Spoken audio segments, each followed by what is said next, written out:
Welcome! Today, we're going to solve a simple algebra problem. The goal is to find the value of an unknown variable, x, using the information we're given. Let's look at the problem. We have two equations. The first tells us that x minus 1 divided by 3 is equal to k. The second tells us that k is equal to 3. So, our main objective here is to figure out the exact number that x represents. Our strategy will be a process called substitution. In other words, we're going to replace one part of our problem with another part that has the same value. We know that k is exactly the same as the number 3. So, we can take the number 3 and put it into our first equation wherever we see the letter k. They are interchangeable. Let's see what that looks like. We start with the first equation, x minus 1 divided by 3 equals k. We then substitute the 3 for the k. This gives us x minus 1 divided by 3 equals 3. And just like that, we've gone from a problem with two variables, x and k, to a much simpler problem with only one variable, x. This makes it solvable. Now that we've substituted, we have a one-step equation to solve for x. Our equation is x minus 1 divided by 3 equals 3. To solve for x, we need to isolate it, meaning we want to get it all by itself on one side of the equals sign. We do this by performing inverse operations.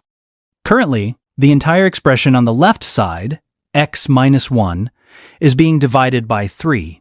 The inverse or opposite operation of division is multiplication, so we will multiply both sides of the equation by 3. On the left, the multiplication by 3 cancels out the division by 3, leaving us with just x minus 1. On the right, 3 times 3 equals 9. This leaves us with x minus 1 equals 9. Great! We've simplified the equation to x minus 1 equals 9. We're almost there. We have one more step to solve for x. Our current equation is x minus 1 equals 9. Again, we need to isolate x. Right now, 1 is being subtracted from x. The inverse operation of subtraction is addition. So, we'll add 1 to both sides of the equation. On the left side, minus 1 and plus 1 cancel out, leaving us with just x.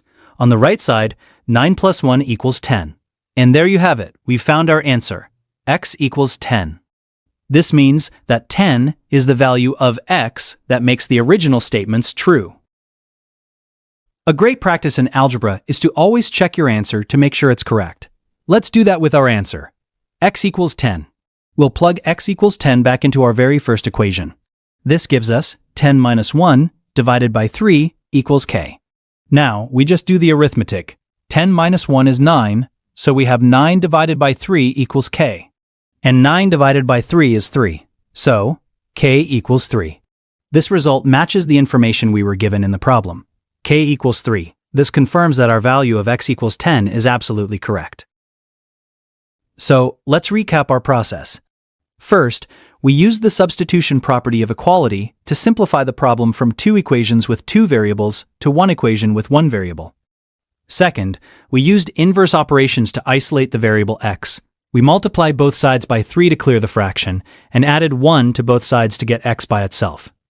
Finally, we checked our work by substituting our answer back into the original equation, verifying that it was indeed correct. We found that the value of x is 10. You are now able to solve problems like this. Thanks for watching.